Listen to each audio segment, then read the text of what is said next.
Good afternoon, everybody, and welcome to the April meeting of Leeds City Council Executive Board, the last of the council year. So I'll just start by reminding everybody in the room that this meeting is webcast live, and welcome everybody who's watching the meeting. And I'll just move on to the formalities at the start of the meeting. So do we have any appeals against refusal of inspection of documents, please? Thank you, Chair. To confirm, there have been no appeals received for today's meeting. Thank you. Do I have any exempt information? Thanks, Chair. To confirm, there's no information within the agenda designated as being exempt from publication or confidential. Thank you. Do we have any late items? No late items of business, Chair, or supplementary information today. Thanks. And I'll ask the board if there's any declarations of interests. I don't see any. I'll move on to the minutes of the March meeting. Is everybody happy with those? Take it, everybody is. Thank you. We move on to the first main item, which is Councillor Hayden, please, item 6. Thank you, Leader. This report provides an update on the Levelling Up Fund and the council bids to government under round 1 in 2021 and the anticipated approach to round 2 this year. We have a date of the 8th of July for submissions, and a follow-up report with much more detail in terms of the round 2 applications will come into June exec board. So detailed in here are the resupplication of Leeds East and the Fernville Wellbeing Centre, and Leeds West, which is Green, Healthy and Connected bid, and details about that. Outline details are in this paper, and then some discussions that have been had around Leeds Central and Elmet and Rothwell. And I'd like to thank the officers for working on these bids.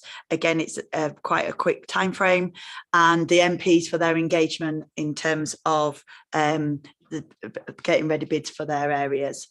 I will leave it there in terms of my my introduction. I'm not sure whether any of my colleagues would like to come in, and whether Martin would like to come in as well. Thank you.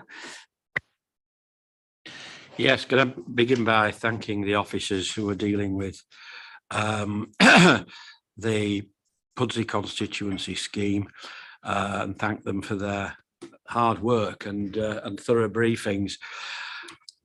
And things seem to be progressing reasonably well there. So, as I say, thanks to the officers concerned.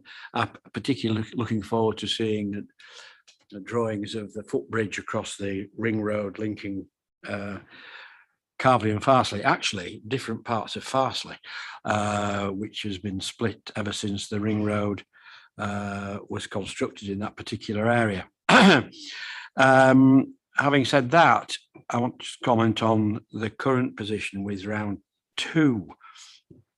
As we're a priority 1 area, as far as the government are concerned, we should be looking optimistically towards getting 1 scheme at least. And I am just a little concerned, having read through the paper, about how far we are down the line with any of the bids, barring the failed bid of last time at Fernville, and the timescale, which isn't our fault, is obviously very tight, and I'm concerned that we're not going to have a chance for much exec board input between now and when the bid has got to be in, with the meeting in June. And would you consider, therefore, perhaps even an informal briefing for the exec board as things progress, because presumably we'll be making more than 1 bid. I also want to ask, particularly on the Elmet Rothwell one, the MP sent me some time ago a submission that I think he made to the council, and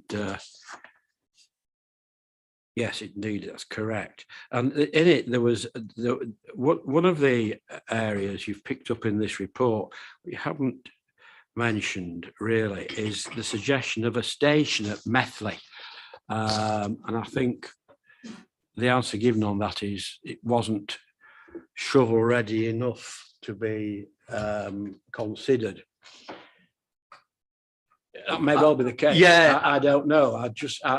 What I'm asking is, what are the opinions of the two councillors from that, three councillors from that constituency who are here? Well, certainly on Methley Station, a bid was submitted to the Restoring the Railway Fund over 2 years ago. And I know a number of successful awards have been made from that fund by the DFT. Unfortunately, the bid RMP put in doesn't seem to yet have been successful for that. Obviously, we keep our fingers crossed that the government will progress that particular bid. So there is a live bid in for funding Methley Station. We had a successful meeting. It seems a long time ago now. It was only a couple of years ago in the village with the MP and Councillor Galton. Kindly turned up in our ward to be very helpful, as he always is. We welcomed his input. We welcomed his input at that time. So there is certainly a lot of momentum locally behind reopening Methley Station. And like I say, the Restoring Your Railway, I think it was fund, bids seem to be announced alongside the budget and other events fairly regularly. So we are hopeful of that one moving forward. I think given the timescales the railway industry works to, I mean, the railways work to, it wouldn't fit in the levelling up timescale of achieving that. But we are, like I say, we do have another bid into government funding for Methley Station. In terms of the second one, I'll answer Councillor Carter. I mean, we did have an extra exec board meeting last year, I believe, to move the levelling up fund bid onwards. I think given the commitment we've seen from everybody on exec board to getting bids in, there are a number of options available to us, and I'm sure both yourself and Councillor Galton, and certainly ourselves, will, if we need to do additional meetings as an executive board together, we'll certainly commit to that, because you're absolutely right. We do need to maximise our opportunities from this. And I wouldn't want to think something as simple as a meeting cycle would hold that up. I don't know, Martin or Councillor Hayden, whether you want to comment on any of the other issues Councillor Carter raised. In terms of, we will be submitting a number of bids. That obviously Fernville, although it was failed, it wasn't it was a very, very strong bid. And the informal feedback, we haven't had any official feedback from government as yet. But the informal feedback was that it was a very, very strong bid. So that is ready to go.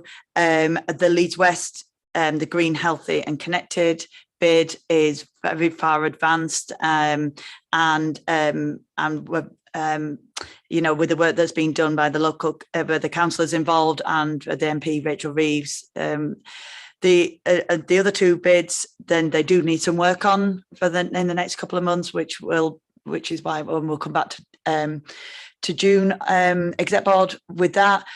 I completely back up. Was very much happy to have an extra exec board last year. Happy to do the same this year. We're kicking at an open goal to get at least another one bid successfully submitted and approved. So I do think we should have the extra meeting, because you've been watching any football in the past few days, you've seen a few penalty misses. I don't want us to miss a penalty when we are a priority one area, and we should be able to get a substantial bid agreed.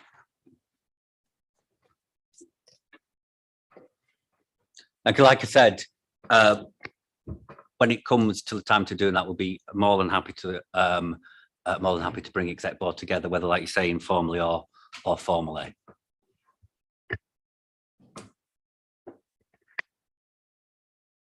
Martin, would you like to come in, please?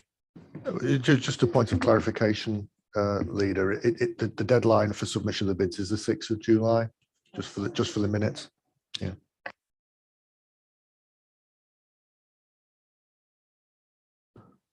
Thank you. Councillor Galton. Thanks, Chair. I was very interested in Councillor Carter's intervention on Methley Station, because one of the points that was made in the scheme which was discussed at the meeting that we did have in Methley was that any such proposal should be led by the Member of Parliament. And as a constituent of that Member of Parliament, I have been waiting for an update as to progress on his leadership of that scheme. So I'm afraid I'm as much in the dark as you are, Councillor Carter, in terms of the progress of that transport scheme going forward. But what I can say is, to give the MPs due, he did actually convene a meeting with the councillors for the wards which he represents, because I think he recognises that it is one of the wealthier constituencies in the city, and therefore the opportunities for levelling up places that are already pretty levelled up is difficult. However, one of the things I would say about the Levelling Up Fund is it's not meant to be just about directing money to the poorest parts of the country. It's about directing money, as I understand it, to those communities which have often been overlooked when that redistribution has been done historically.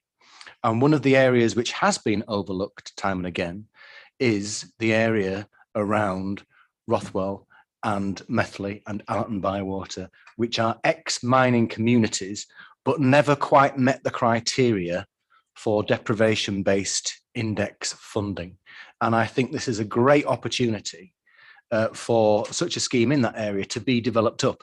And even if it doesn't get successful in this round for levelling up, actually the background work which is done on this kind of thing, it's a bit like Leeds 2023. Actually, even if you're not successful in getting one of these Capital of Culture awards, the work that you do to convene people and put a plan on paper actually means that even if you're not successful for what you bid for, following on, you do actually get enablement to funding elsewhere.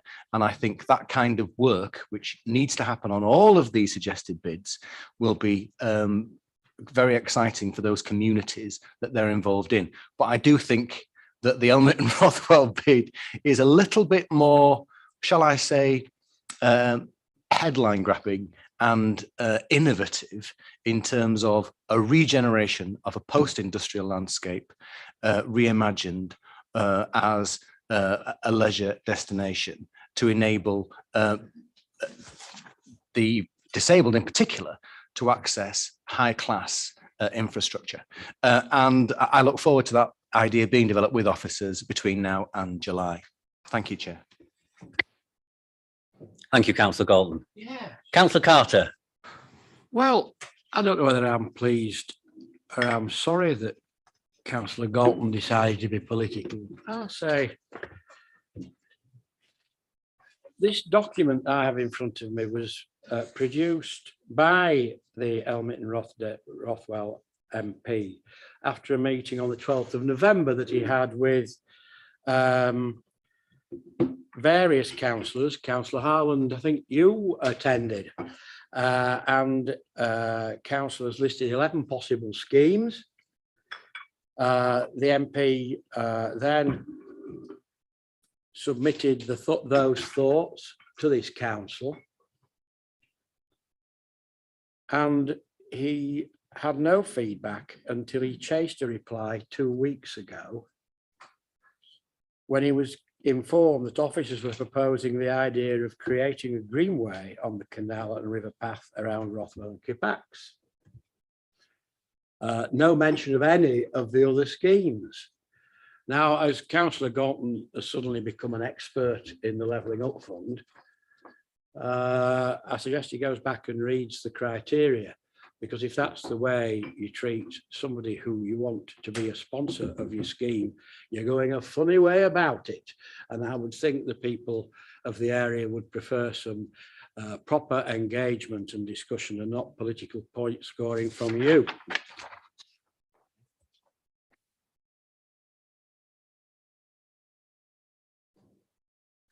Thank you, Councillor Carter. Does somebody else want to come on in on this item? Councillor Arif, please. Thank you, Chair. So I'm really happy, obviously, that we're going again for the Fun and Wellbeing Centre. But like me and many residents in East Leeds were absolutely dismayed when the first round was rejected, because for all of the government's rhetoric on levelling up in left behind communities, well, East Leeds is one of the most deprived communities or constituencies in the whole of the country. And if anybody deserves levelling up, it's East Leeds. So I really hope that the government this time puts its money where its mouth is and backs this bid. Thank you.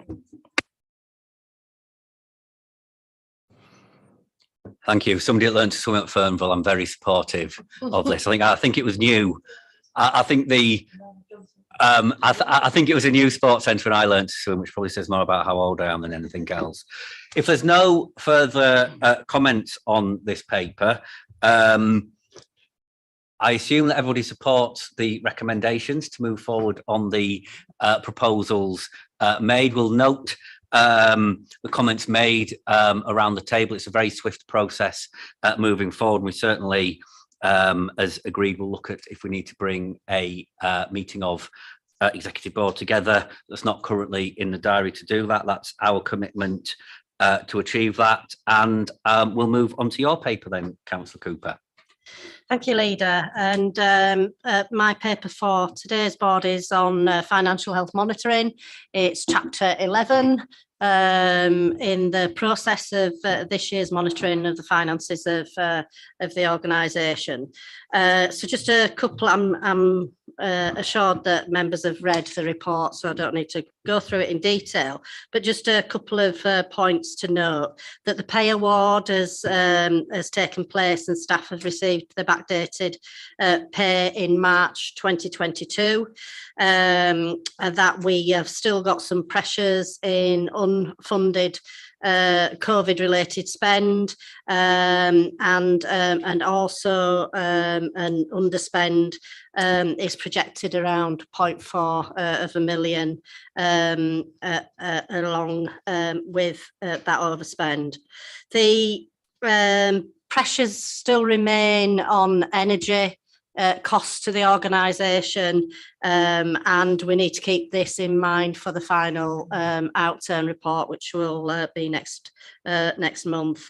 And I'll leave it there for now, Chair, for any questions on any specifics. Thank you. Are there any questions on this paper? Councillor Carter, please. On energy costs, I mean, it's stick your finger in the air and guess. Clearly, we're on track for a balanced outcome for this financial year, last financial year, which will be reported next month. However, what provisions are we making for energy prices continuing to rise in light particularly of the Ukraine situation and the likelihood that the situation there, if you look at the last few days' news, is getting, if anything, worse and not better? So I'll ask Richard to come in on the specifics around the provisions for next year. You're right, Councillor Carter, that it looks as if we can bring in a balanced budget, even if we have to use some contingency for the energy cost pressures that we might face over the next month. But until all those charges come in, we won't know until the closing of the accounts on that one. But I know that some excellent work has been taken place around how we resource energy and buy our energy, and I'll ask Richard and maybe Neil to come in around those proposals for next year. Thank you, Chair. Thank you, Councillor Cooper.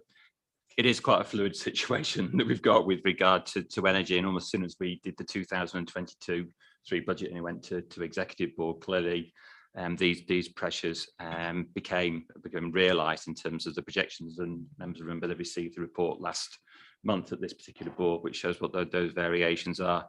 Contained within that report, from memory, it did identify, despite the fact we had uplifted for inflation and had also created an energy reserve, potentially based on those projections that we had, is there was a gap circa between £4 and £5 million. And clearly it's a fluid situation. We'll have to monitor that as part of the sort of standard budget monitoring reports that we bring forward. We have created the strategic contingency reserve, which is money put aside specifically to deal with unplanned events, of which clearly energy price increases could fall into that.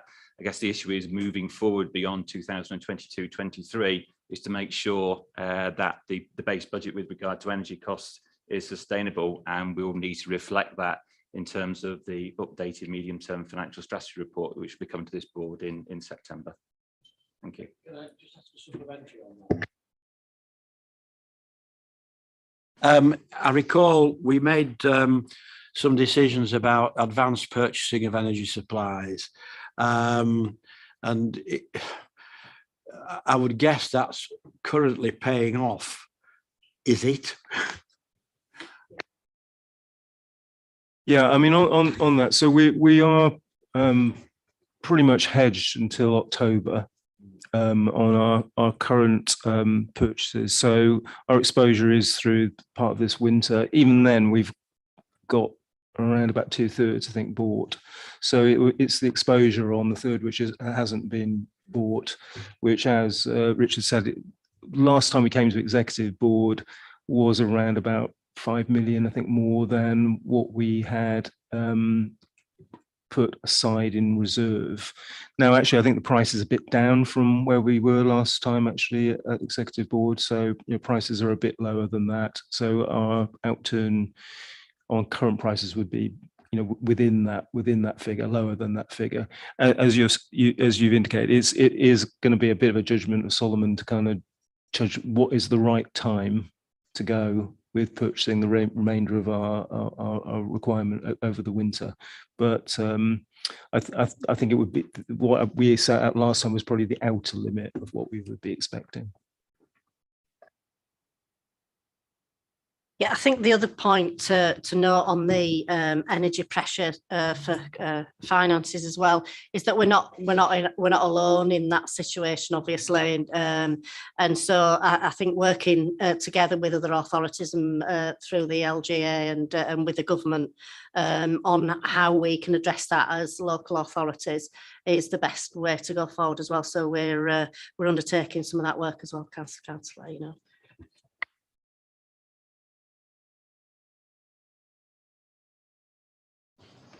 Thanks, Chair. I've taken up most of the issues in the report with the individual directorates, and I won't labour the attention of attendees here with those because they're ongoing discussions.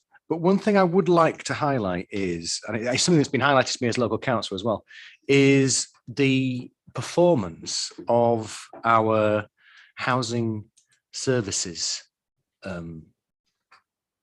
section.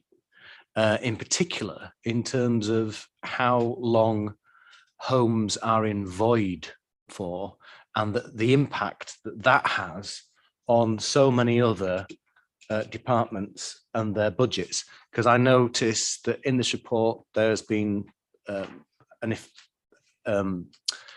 unforeseen effect, for instance, in children's services, in terms of being able to get care leavers into sustainable accommodation going forward.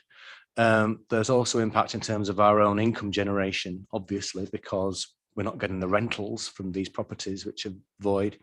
And there's frustration within the community, of course, because there's great pressure in my own area. There's added pressure as well, because there's the Sugar Hill estate, of course, of people wanting to decant into affordable properties.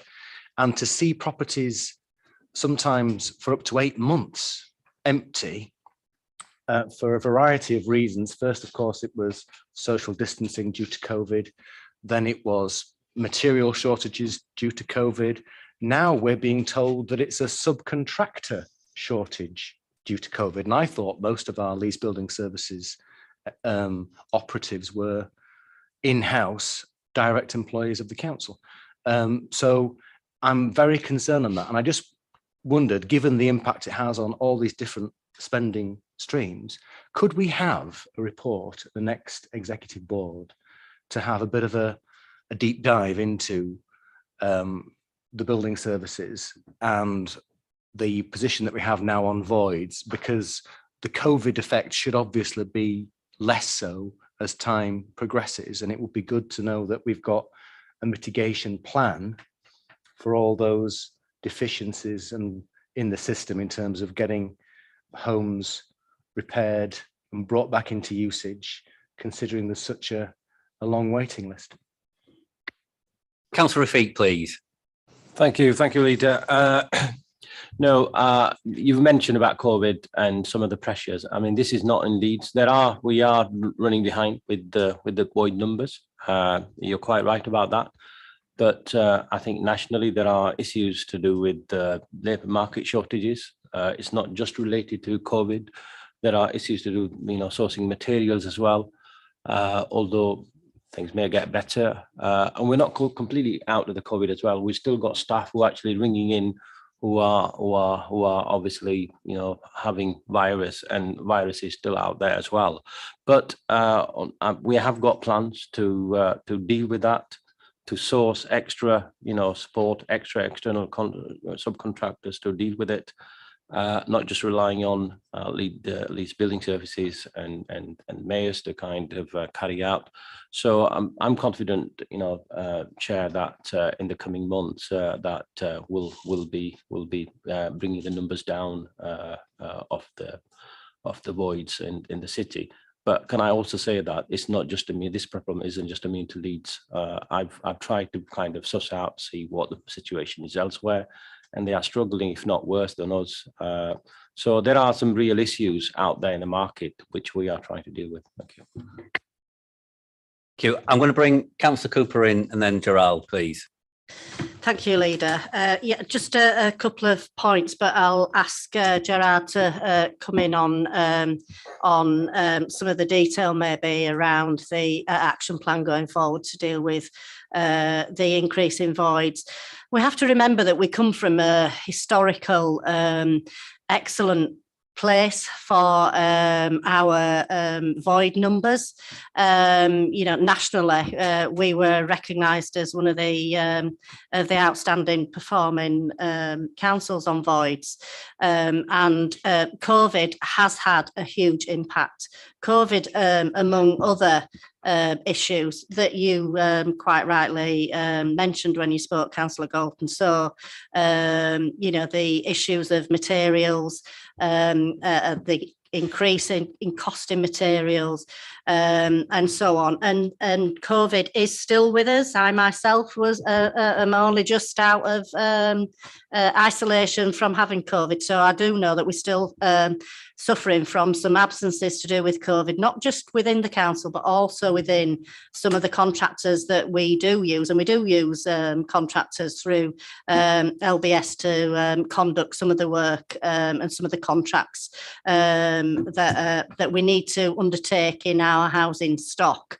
So that is still having an impact on the ability to bring voids back into use as quickly as we'd like to see it, because we all want to see that come forward as quickly as it's possible to do so. But it needs to be done in a safe way, and we need to remember the restrictions that that have brought us to this position as well. But I'll ask Gerard to come in on the specifics of the action plan around voids. Thank you, Councillor. I mean, yeah, before COVID in Leeds, the average void percentage we had in the city was around 0.7%. At this moment in time, they're around about 1.3%. So we have seen an increase in the numbers. And the reason is Councillor Rafiq and Councillor Cooper have already explained, we do have a plan to get those void numbers back down to where they were before the start of the pandemic. And we've actually got 2 contractors starting with us this week. And we're hoping that within the next 4 to 6 months, having that additional capacity will then allow us to get back to the pre-pandemic levels. You're right, Councillor Galton, it does have an impact on other services. It does delay the time that people can move into our properties.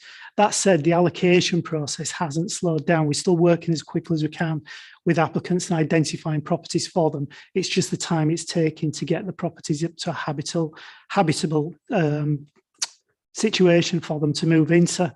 Some of the other things that we're looking at in urgent cases where people need to move quickly is if we can allow them to move in and carry some of the repairs work around them. We have to be mindful of health and safety issues, but as a service where we can, we're also doing that.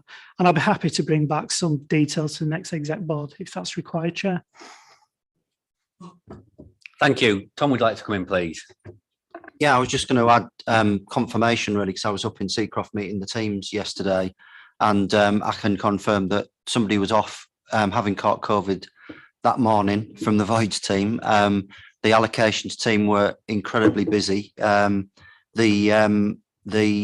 talked to the people who were dealing with the team who were dealing with the procurement and the materials side, and we're looking actively at the procurement side to make sure that we're doing everything we can there. There's very proactive work in terms of the workforce to see if we can recruit more local people into some really good jobs that exist in the council and with subcontractors as well. And as just said, the subcontractors about to start as well. So I think that we're absolutely on it, and I do know from other council conversations that we are seen as being on top of this, particularly over the years, and I'm sure we'll get it back on track soon. Great, thank you. We're still on item 7, financial health monitoring. Are there any more comments anybody wants to make before we turn to the recommendations? And I take it that there aren't, and everybody's happy with the recommendations. So with that, we'll finish that item and we're on to Councillor Venner's items. Item 8, please. Thank you, Chair. So my first paper is the Better Lives strategy. This has also been to Adults and Health Scrutiny, and it's been to the Community Committee Chairs meeting. It's been very well received everywhere it's been presented. Although it sits in adult social care, I would want to stress that it's the council's Better Lives strategy, the whole council, because as is outlined in the report, most of what constitutes a good life isn't provided by social services.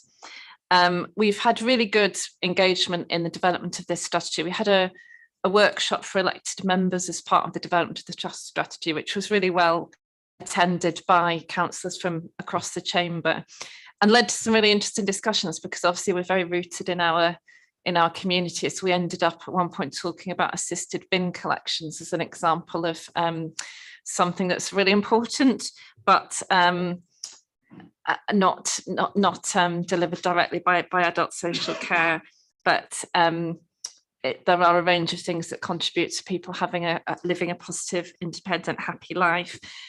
This strategy links very much to other strategies. So, for example, the housing strategy is being redeveloped as well at the moment, and there's read across to make sure that this strategy doesn't in any way either duplicate what other strategies are doing or contradict other strategies.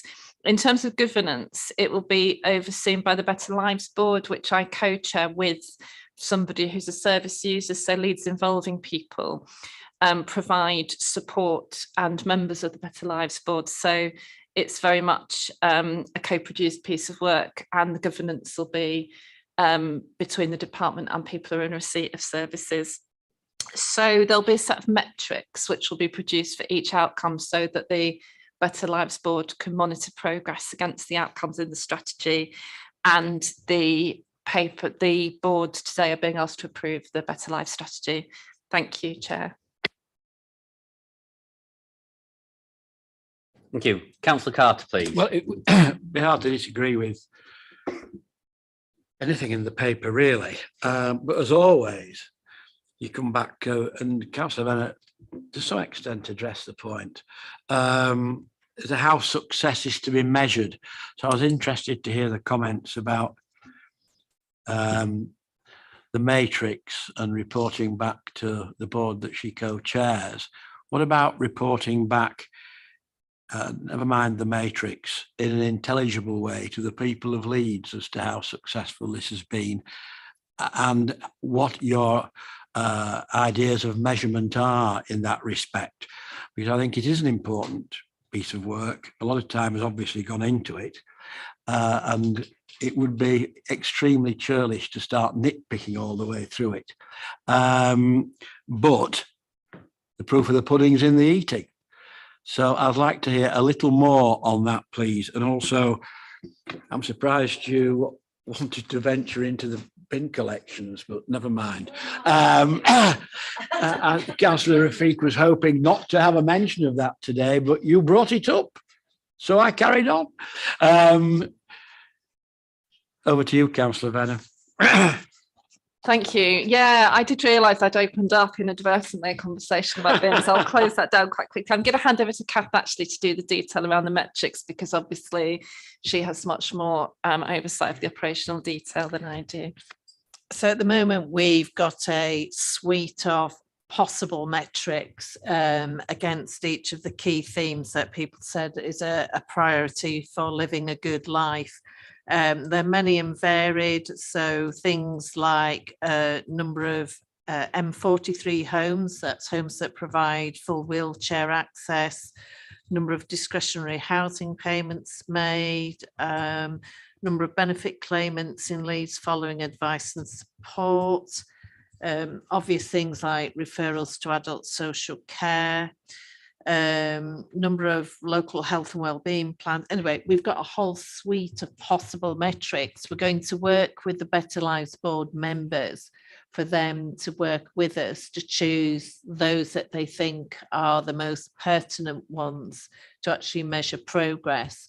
And then in terms of accountability and reporting back, as Councillor Venner has said, we have quarterly Better Lives Board meetings where we will be updating, but also I have a requirement to produce a local account, is the language used by the Department of Health and Social Care, but it's like an annual report.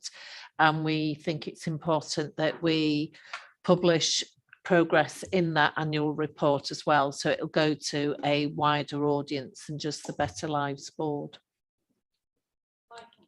I come back as well. Yes, please. In terms of communicating with the wider public, one of the many things that's really good about co-chairing the Better Lives Board with the service user and having a lot of service user input on that board is that they do make us talk intelligibly.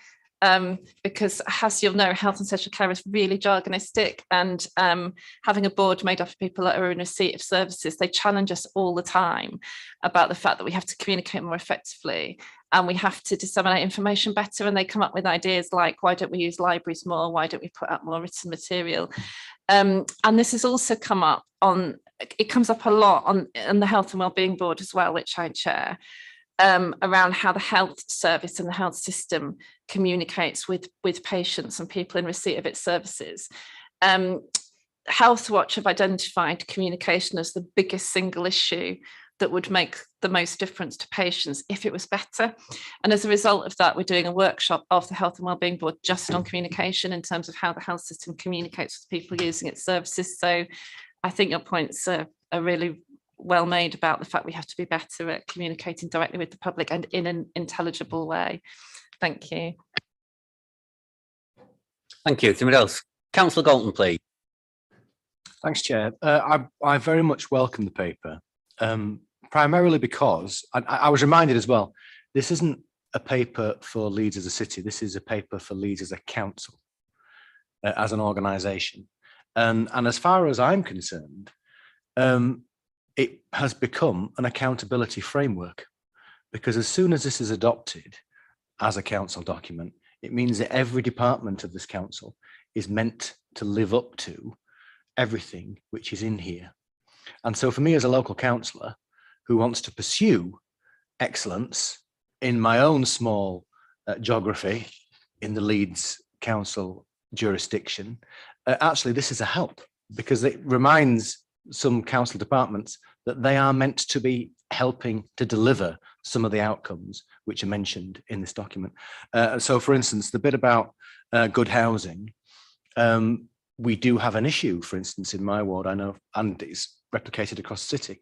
If you are young and disabled, it is very hard to get a council property, because most of them are targeted at those who are over 55 and disabled.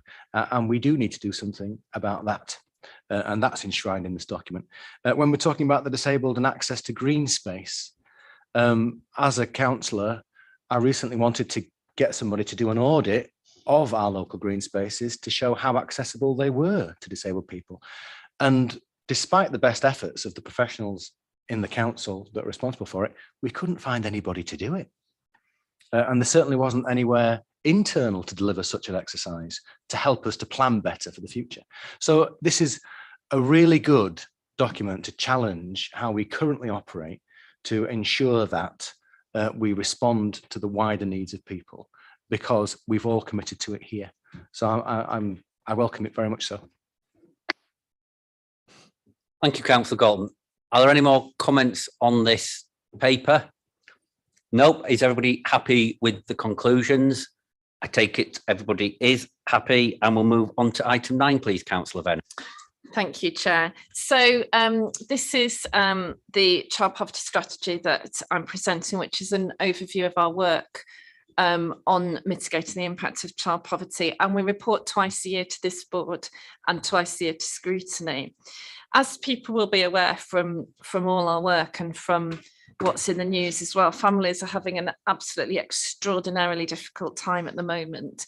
Interestingly, research was published 2 weeks ago, which said that in the last year, child poverty had actually fallen. However, that was absolutely attributed to the £20 uplift in universal credit, which has now been removed. And the Roundtree Foundation have estimated that that will plunge an additional 400,000 children back into poverty. And I wanted to highlight that because I think that shows the really profound impact that national policy can have. The fact that child poverty went down and is now expected to hugely go up because of that one change around universal credit.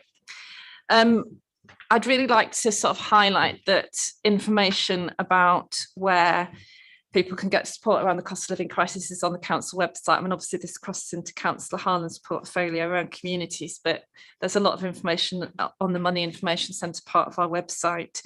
I think for everybody working with children and families is facing the issue of the crisis at the moment, and it's coming up in almost every meeting that I'm in. To give you an example, I still chair regular meetings of childcare providers, so that's childminders, nurseries and wraparound settings. And at our last meeting, one of the nursery providers was talking about the fact that she'd registered her nursery as a food bank because there was so much demand from the families using her service that became an easier way of dealing with it, to actually register the nursery as a food bank. So the report gives an overview of the work streams that we're working on to address the impact of child poverty. It lists outputs and outcomes for each area. Green space is a newish work stream that we introduced around a year ago when we reviewed the work streams, because it was very highlighted during lockdown, the different experience children had, whether they had access to green space or not, and that tended to be very explicitly linked to deprivation.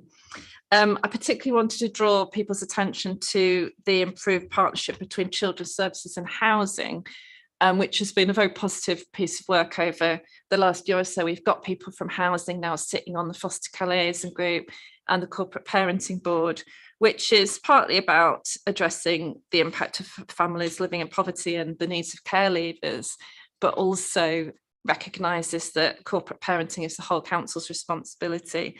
But that's a really, really positive piece of work, the better links between children's services and housing, in terms of housing being such a key element of work around poverty and child poverty and the needs of families. We had an absolutely inspirational presentation from Zarac at our last but one meeting, which are the charity that deal with bed poverty. And I always think, kind of working quite a lot in the field of child poverty, that I can't be shocked anymore, but actually the work of Zarac is profoundly shocking in terms of children don't have access to beds. And of course we wish they didn't exist, but at the same time I'm incredibly proud that they do exist in Leeds, and the council works in partnership with them to address that very basic need around children who don't have a bed to sleep in. So in terms of what the board are being asked to do today, you're being asked to support our work around mitigating the impact of child poverty, and also recognising that it crosses into all portfolios, and it asks the board to support and endorse this important strand of our work. So thank you, Chair. Thank you, Councillor Venner. Are there any comments on this paper, please? Councillor Carter, please. A bit like the last paper, really, in as much as it indicates areas where we should be having a whole council approach, not just through children's services. And I think that's absolutely right. I also think that we, probably all of us, have underestimated the effects of COVID on young people and their perceptions and their whole lives. I've been going around a number of schools recently and interesting talking with teachers and head teachers about the changes in children's attitudes and behaviours between lockdowns, and particularly after the last lockdown. And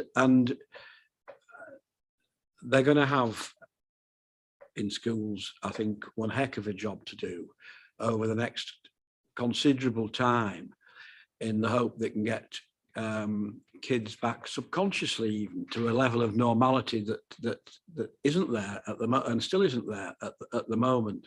And then when you start to talk about young people with a great deal many other problems, not of their making, then you realise what a task this is. And I think it's probably one of the most difficult tasks we're going to face over the next few years.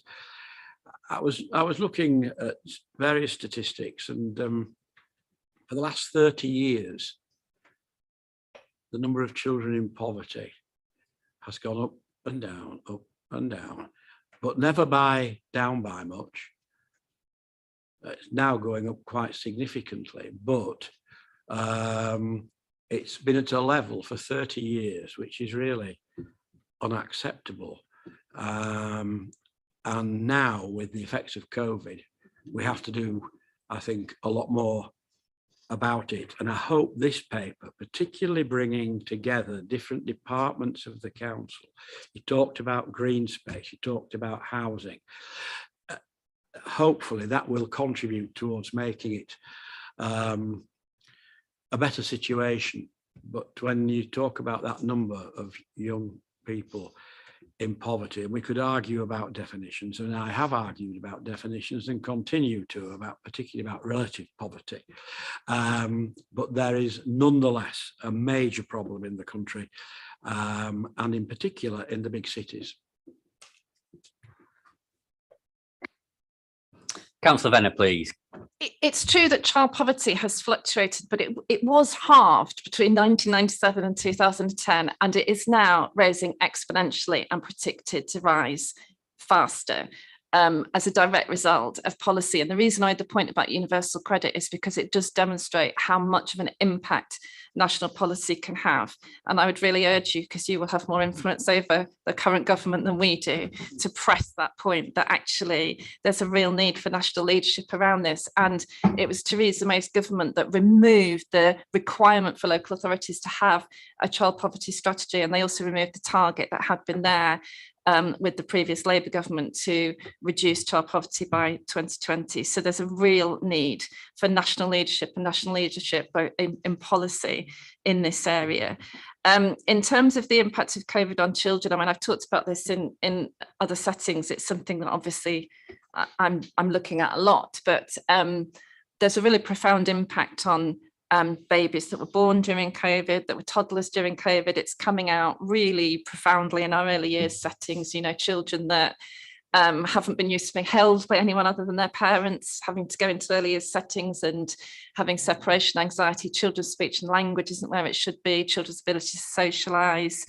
I gave the example of going into a primary school in my own ward, and the head teacher, when we went into reception, saying to me, please excuse these children, they're very wriggly, because they're just they're not as school ready as children would usually be because of missing out on early years provision. So I think there's going to be a really, I think it'll be more than the next few years, actually. It's this generation of children as they grow up, we will learn what the full impact of COVID and the lockdowns is going to be. But I think the child poverty work really highlights that actually, I think the saying is often, isn't it, we were all in the same sea but not in the same boat, and the experience of children during the pandemic has been very, very different according to whether they were in a family that had enough resource or whether they were living in poverty, and those impacts are also going to be played out over this generation as they get older.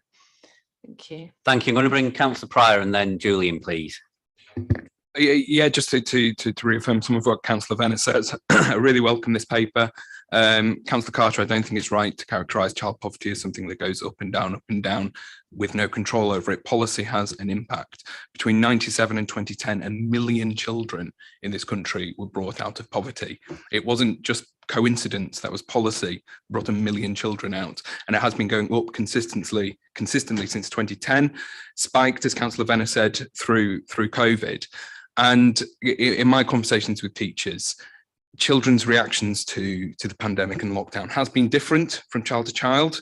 There's been some elements as being whether they've had siblings or not, so whether they've had an element of socialization. But the largest impact has been poverty, and it's been housing, and it's been whether they've had laptops at home, whether they've had equipment at home.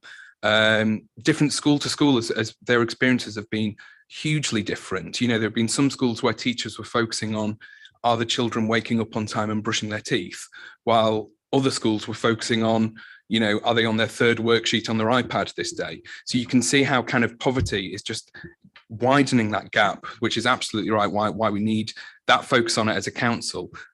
But we do need more of a focus on it from government as well, because government policies have worsened child poverty significantly. Julie, please. Yeah, I was just going to come back really, I think, just to highlight again that the report, not only does it give an update in terms of, you know, the work that's been done to mitigate the impact of poverty, but absolutely it does address as well the impact of the pandemic. The former Children's Commissioner has estimated that more than 300,000 additional children will have been pushed into poverty as a result of the pandemic. And I think the work in relation to green spaces, I think really highlights our focus on the pandemic. I think it's, you know, not insignificant that in England, if you are a black child of black family, that you're 4 times more likely not to have access to outdoor space than children and family from a white British background. So again, I think that what the pandemic has done is it has exacerbated and it has amplified existing inequalities. And that's why the report needs to cover the, again, combating the impact of poverty, but also the impact of the pandemic. Thank you. And anybody else want to come in? Councillor Galton, please. Thanks, Chair. I'm not sure which iteration this is of the Thriving report. Is it number 3 or number 2 in terms of annual reports on thriving? There's been several.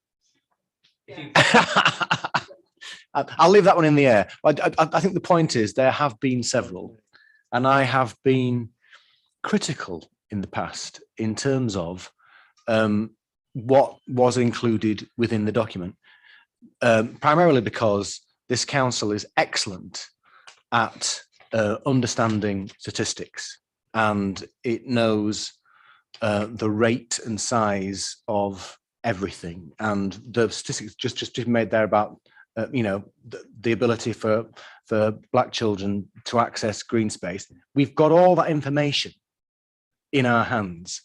And one of the things that I expect a report like this to do is to report back in terms of what the outcomes were for all the interventions that we've made based on that level of knowledge that we have about what needs to change in the city.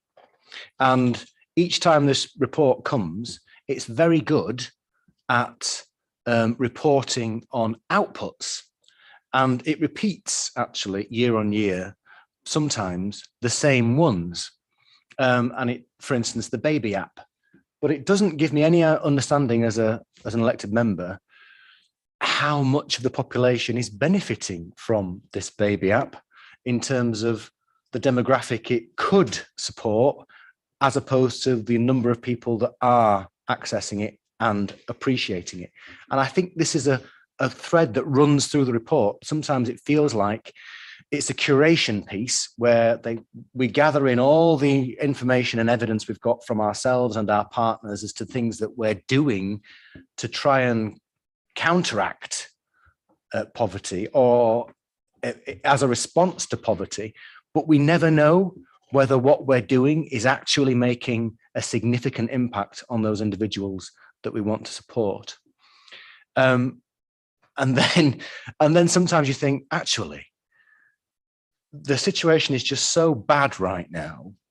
Even if we did make a difference with some of the people in some of these interventions that we're making, the prospect of the growth in child poverty is just so huge that actually we're just going to find it very hard to keep up with it with the services that we've got already. And that's why I'm not going to be overly critical with the report that we've got here, because there is so much harder job to come with the poverty which is going to increase thanks to the cost of living crisis and our inability to deal with the inflation in energy bills which people are facing, and the continual anxiety that people in poverty have in the city that are used to it is now going to be amplified by many families who haven't had that pressure in the past, and they're going to be experiencing it now. And our services are going to need to respond to that in a much wider scale. So one of the things I will ask actually is our children's centres are meant to be the place where people can come and get access to advice and services to help them as they're bringing up young children. And the service has not had the investment it requires over the past few years. Its intentions to increase its income to enable them to be more sustainable family-focused hubs has not been achieved because the attention hasn't been given to them. Can we also, for the next executive board, have a report on children's centres and how they can be the focus for the city's families going forward that are going to be experiencing trauma, financial trauma going ahead? Thanks, Chair. Thank you, Councillor Galt. You're really filling up the next exec board agenda for us. Let's hope you're still here after the election. Councillor Venner, please. Yeah, I'm really happy to come back on a number of those points. You've heard me say many times, Councillor Galton, that one of the things that is quite frustrating about leading this work is that we don't control a lot of the levers to lift families out of poverty. They are in the hands of national government, but what you've also heard me say is, but we have a moral imperative to try and mitigate the impact of child poverty, and that's what this work is doing. It's what it will continue to do, as you said, as things get harder. You've made the point before about children's centres, and we did bring their work more into this report, but I would be really happy to bring a report to Exec Board about the work of children's centres, because you're right, they are absolutely at the centre of dealing with child poverty. It's a real feature when I visit children's centres. It's one of the things they talk about the most is the amount of food back referrals they're doing, the basic provisions they're giving out, the terrible housing situation families are in. And I'm really proud that we've kept all our children's centres, because, you know, that was a political decision to do so. And they have suffered a drop in income, as has the early years sector across the country. It's a sector that is in difficulty at the moment, and as a result of that, we are doing some business planning around our own little owls settings. You always make the point about outputs and outcomes, and I think the report gives outputs in terms of, like, for example, how many healthy holidays meals have been given out. The reason we included the case studies and the individual examples, I mean, that's qualitative monitoring evaluation, which is recognised as valid evidence. And it also, what did you say? in research terms, qualitative data is recognised as valid evidence, and its power is that it does show the impact of the work. It shows the impact of the work on individual lives, on the individual lives of children and families.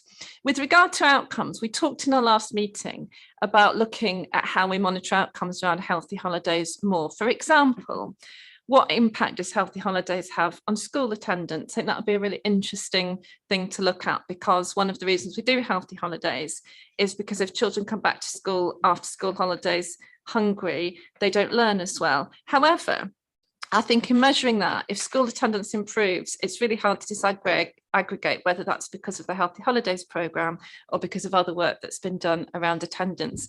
And the point that I will always make around this work is that we have a moral imperative to do it. Even if we can't demonstrate quantitative outcomes around healthy holidays, it's still the right thing to do to feed children in school holidays, because they shouldn't be hungry. In the same way that the work of Zarak was started by a teacher because she was very aware that children couldn't learn if they haven't had a good night's sleep. But actually, the reason she started that work is because it's just awful that children don't have somewhere to sleep, and it's morally the right thing to do. So we will continue to demonstrate outputs, outcomes, individual case studies as a way of demonstrating the importance of doing this work. Thank you. Thank you, Councillor Venner. Councillor Carter, please. Yes, just very briefly, and it may seem a relatively trivial point, but we've kept mentioning green space, all of us, and access to green space during COVID and all the rest of it. And yet this council allowed a community group to have to go all the way to the High Court to get TV Harrison Sports Ground given to the city to be declared a community asset. Now, as I said, you might think it's a trivial issue, but 2,000 people signed a petition saying they wanted to keep it open and green. It's surrounded by high density housing. So when I talked earlier about departments joining up the work through the paper you've just presented, there's an example where there was no joining up whatever. And they had to go right the way to the High Court, and they won. And the whole thing, let's not go into it in detail, but the whole proposals were steeped in mystery to start with. And the council's done itself no favours. And the people who lived in Wortley, in that part of Wortley Wood, which is actually as close to Armley as you can get, we're going to be deprived of one of the few open green spaces kids can play. Now, I don't expect you to defend what you did.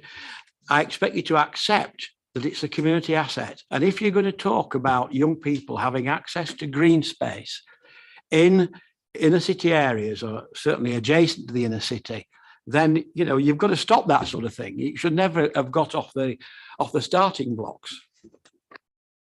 And I think it's important to recognise we have accepted on TV Harrison what has happened. We have accepted. We have accepted what's happened, Councillor Carter, and looking forward to moving forward on that site. Thank you. Anybody else want to come in? Great. Are we all? I'll turn to the recommendations on page 104. And is everybody happy with those recommendations? Take it that people are. So we'll move. Item 10, please, Councillor Harland. Thank you, Leader. As you'll be aware, this wasn't a report that was due to come, but we thought it would be timely to give an update as to the citywide response to the crisis in Ukraine caused by the ongoing Russian invasion. We obviously stand shoulder to shoulder with the people of Ukraine, and then we are committed to welcoming and supporting Ukrainian refugees who settle in Leeds with open arms. The response in the city has been brilliant, as we would expect. So you'll be aware that there are two different settlement schemes for Ukrainians coming to the UK. The Ukraine Family Scheme, which broadly allows family members of people already settled in the UK to settle here for up to 3 years, and the Homes for Ukraine scheme, which pairs Ukrainians with UK sponsors. Government will provide 10,500 for every Ukrainian settling in Leeds under the Homes for Ukraine, but no further detail of funding has been announced yet for those settling under the Ukraine Family Scheme. We're working closely with the Leeds branch of the Association of Ukrainians in Great Britain to understand the concerns and needs of Ukrainian refugees, which is informing the pathways of support we're setting up across different services in the council. And we continue to be in constant dialogue with Olga and other members there.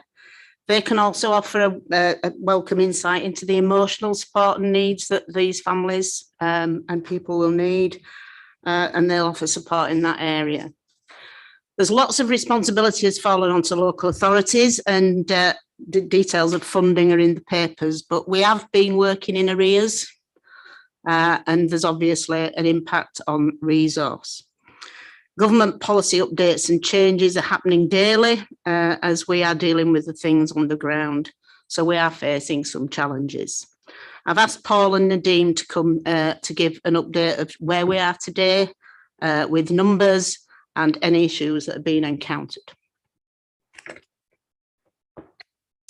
Thank you, Councillor Harland. It's Paul Money, Chief Officer for the Safer Stronger Communities team in Leeds City Council, and I, along with a number of other colleagues, are providing some leadership support on this particular agenda as we work to coordinate the city's response to the Ukraine crisis.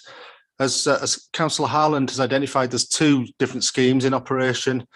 In terms of that second one, the Homes for Ukraine scheme, that was actually launched on the 14th of March this year by the Secretary of State for the Department of Levelling Up, Housing and Communities.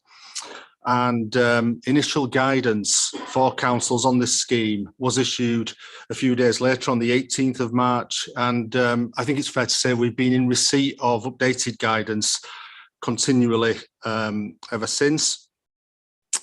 In terms of the current Leeds position, the number of scheduled actual arrivals from Ukraine coming into Leeds who have been matched to sponsors in the city is 399 individuals.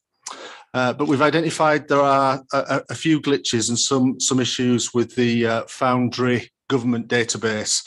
So we're working with government on addressing some of those. We've put a fix or a workaround in place, working with our colleagues in IDS, our IT colleagues. We're kind of working to a factor of plus or minus 10, but 399 is the number that we're working with. Of that 399, it's made up of 250 females, 82 males, and 67 individuals who are unspecified in terms of gender for a number of reasons. Of the 399, 146 are children, leaving us obviously with a 253 number in terms of adults, the oldest adult being 77 years of age. As Councillor Harland has kind of alluded to there, it's a really fluid situation, is this. Of that 399, 46 individuals have already arrived. And that 46 number is made up of 28 separate family groups and in itself includes 12 children. Those 399, that overall number, they've all been matched with 186 sponsors in the city. And we are now working through a process of doing safeguarding checks, DBS checks of that number of sponsors. Where we know that children are due to join sponsors, we are undertaking what we call enhanced DBS checks. On the wider safeguarding agenda, our colleagues in housing, and we're joined today by our Chief Officer, Gerard Tinsdale. But what I can say about the accommodation work, we have scheduled 151 different property checks to be undertaken. And the vast majority of the ones that have been undertaken so far have proved to be suitable. I think we're working on a number of about 5 of the checks we've made so far, where our assessment of the properties being provided by the sponsors is such that we don't think it's suitable for people coming into the city. Support for people coming into the country initially is being provided at major transport hubs. We've such an arrangement in place at Leeds Bradford Airport, where we've engaged up to present about just over 250 individuals who are coming from Ukraine. But obviously it should be noted that Leeds Bradford Airport provides access to all cities and towns across the region, not just into Leeds. For those individuals that have and are coming into Leeds, we are working really closely with those sponsors. The individuals themselves will be supported principally at the Reginald Centre, which is one of our main community hubs, where many of the services that individuals will need, including a health centre, are actually located. Helpfully, the Reginald Centre is in close geographic proximity to the Leeds Ukrainian Residents Association, and Councillor Harland made a reference there to Olga, who's one of the individuals in that community who's coordinating support and working very much with us. I guess as part of providing that wider welcome and helping people integrate and acclimatise to the city. When individuals do arrive, they are provided with a comprehensive welcome pack, so a wealth of information.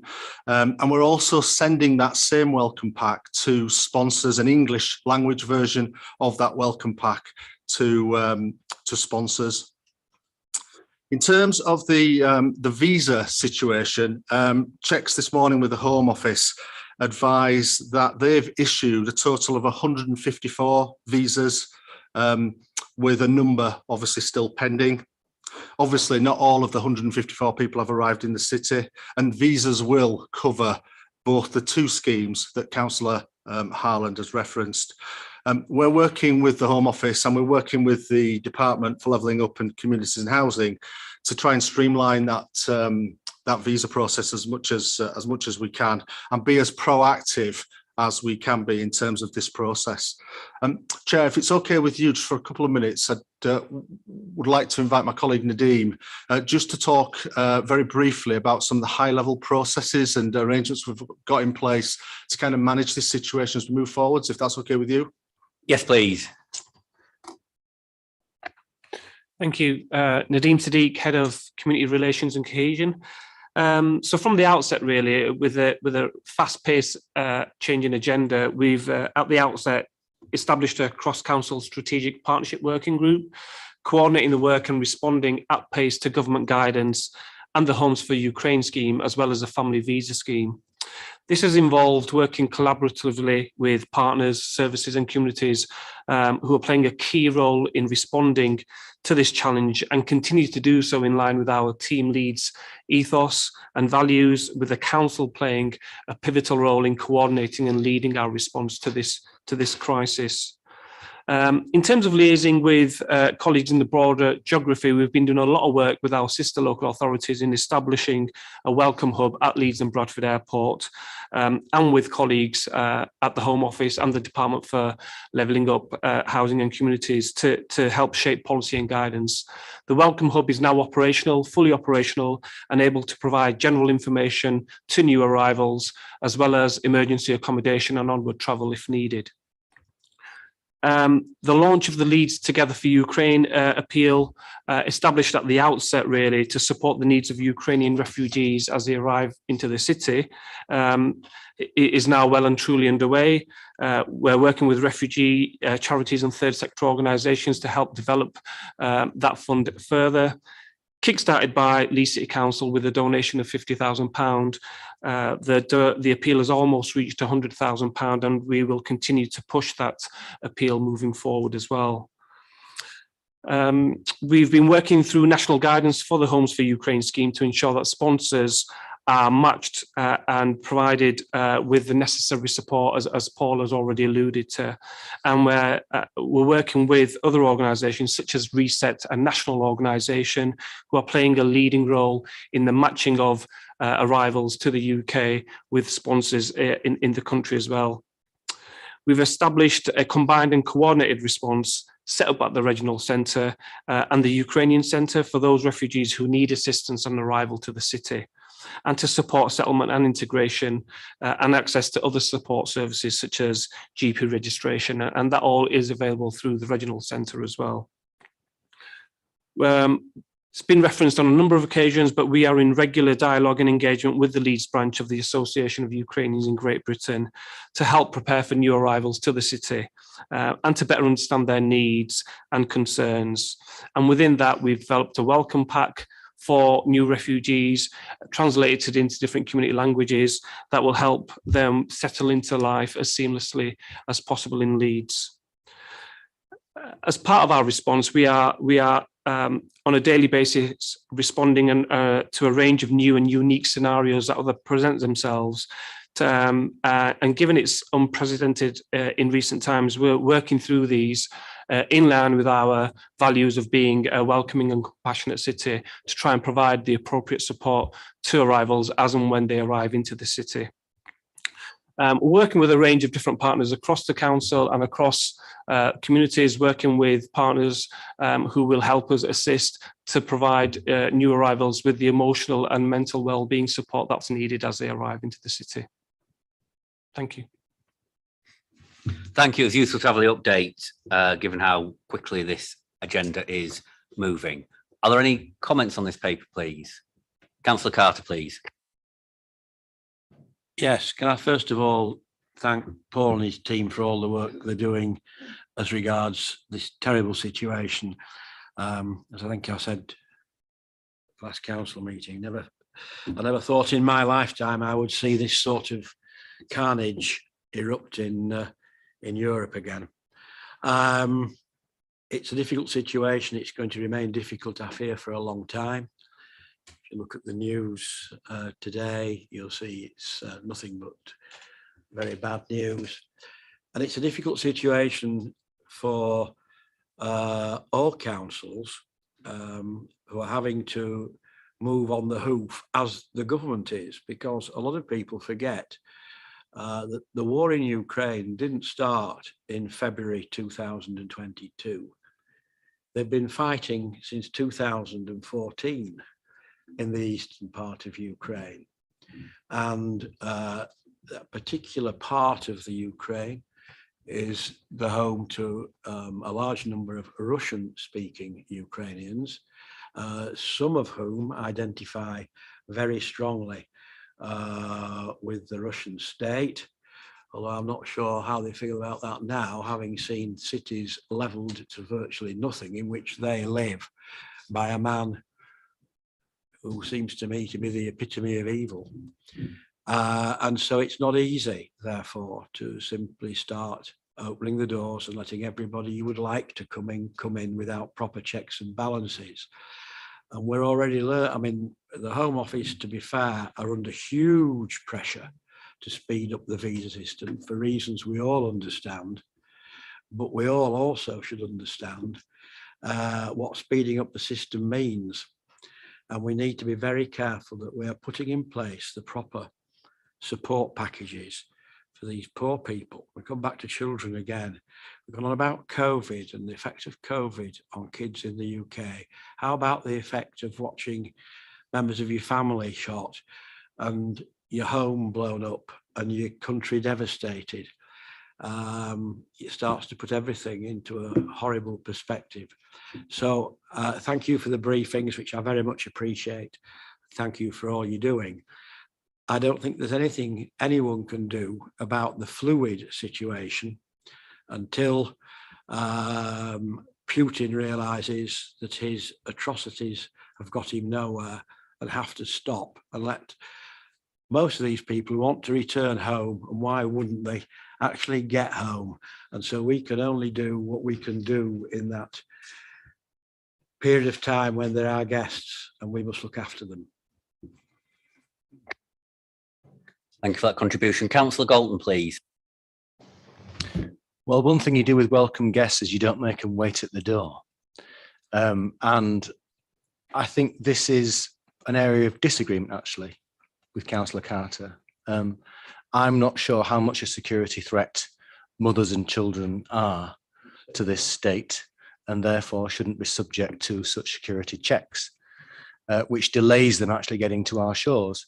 I was very interested to hear the figures about those people who have been attended at the Leeds Bradford Airport welcome point, which I assume is airside as opposed to landside. Because I wasn't aware that 250 people had come to the city, but as you just pointed out, they're distributed across Yorkshire. But I'm also a little bit uninformed in terms of how people are being enabled to get here. Because I know that when people were presenting to countries in Eastern Europe, they were immediately given free rail travel so that they could get away from the border and towards different parts of the country which were able to support them better. And I'm not sure if we're offering that same kind of support throughout our transport system. So for instance, I'm not sure if air journeys to Leeds are actually harder than land journeys to Leeds via rail or via road, and therefore would welcome points be appropriate, for instance, at our rail stations? And are we coordinating with welcome points that are happening in other parts of the country, because we're not the first point of landing for these families because they just want to get away as soon as possible? So is there that kind of enablement in terms of free transport? Thanks, Chair. Thank you, Councillor Galton. Who would like to respond to those points, please? Yeah, there is free travel to the UK being offered by a number of different air travel companies, but within the UK, individuals are able to access free travel on trains if they are able to demonstrate that they have a valid visa, which has been issued by the Home Office. So upon presentation of that at a train station anywhere in the UK, they are offered free travel to their point of destination. Councillor Carter, please. Yes, I thought everyone knew that we were offering free travel. Apparently, Councillor Galton didn't. Just to come back to the point I was making, which again Councillor Galton decided to misinterpret. I was talking about health issues, and you will, if you listened, will recall that I said that had we the proper linkages and packages in place to support people with all sorts of health issues, which, because we're trying to speed the process up, which is right, we may not identify. And I don't want to go into any greater detail than that, but I'm sure Mr. Money knows what I'm referring to. Thank you, Councillor Carter. Does anybody else want to come in on this item, please? Yes, please, Councillor Harlan. I don't want to get into the middle of a spat between Councillor Carter and Councillor Galton, and we'll leave that bit there, shall we?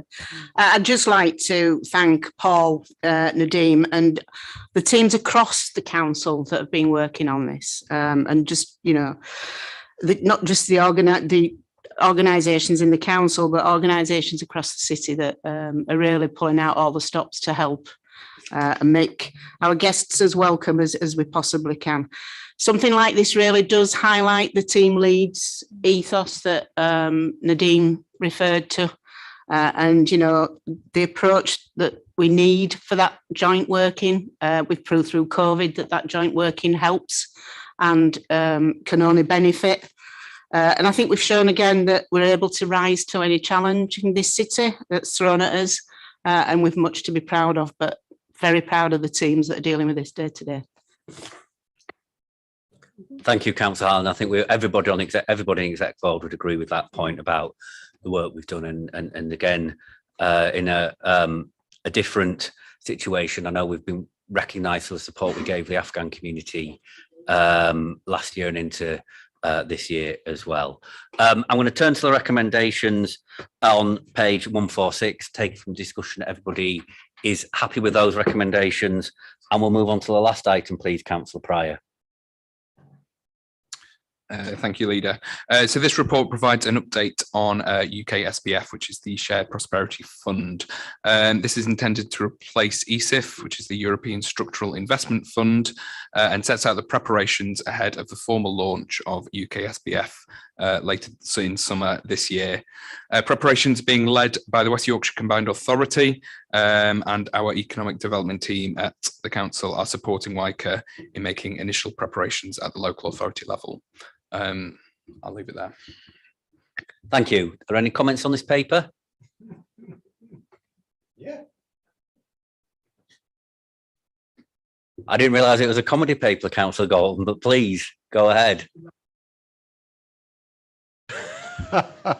Well, I'm sorry, Chair. It's just that since it indicates that we're going to get less financial support than we were going to get previously, I would have thought the front bench of the council would want to make an issue of it as well. But I see you're in diplomatic mode at the moment. It's very disappointing in terms of the indications of what we're going to get from this shared prosperity fund. And I really do hope that what is indicated is done intentionally so that we'll be pleasantly surprised if it's more than this when the actual allocations happen. And that's it, really. Always enjoy pleasant surprise. Councillor Carter, please. And so do I.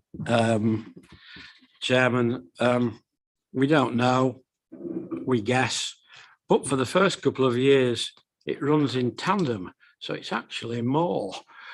It's after that we need to worry to make sure we get the money. If you'd read the paper, Stuart, you'd have realised. Thank you. Does anybody else want to contribute? Martin, please. Just for clarification, Chair, the amounts were announced last week. So in terms of West Yorkshire, the amount is 80.486 million. Of that, 12.483 is ring funds to the Multiply Initiative. That's an adult learning numeracy programme. So that leaves 68.003 million as core funding for West Yorkshire. And the way that's calculated is by a formula for each local authority. The Leeds calculation of that core funding for West Yorkshire is 21.292 million. Thank you, Martin. Are there any further comments on this paper? Great. I'll turn to the recommendations on page 158. I take it everybody's happy with those recommendations.